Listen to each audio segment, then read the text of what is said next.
Praise the Lord.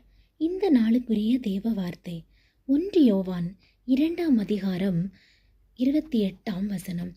இப்படி இருக்க பிள்ளைகளே, அவர் வெளிப்படும்போது நாம் அவர் வருகையில் அவருக்கு முன்பாக வெட்கப்பட்டு போகாமல் தைரியமுள்ளவர்களாய் இருக்கும்படிக்கு அவரில் நிலைத்திருங்கள். இன்றில் நம்மில் பலர் சில பாவ பழக்கங்களுக்கு அடிமையாக வாழ்ந்து கொண்டிருக்கிறோம்.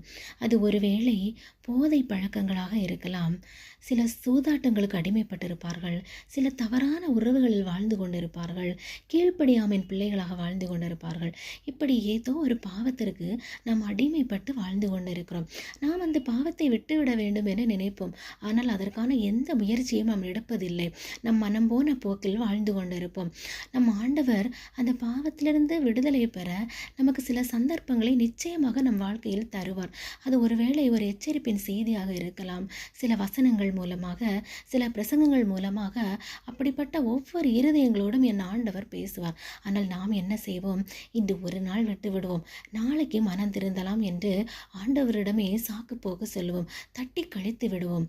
இப்பொழுது நான் கேட்கிறேன், இன்று ஆண்டோடைய வருகை இருந்தால் உங்களால் அவரை வெட்கப்படாமல் தைரியமாக எதிர்கொள்ள முடியுமா?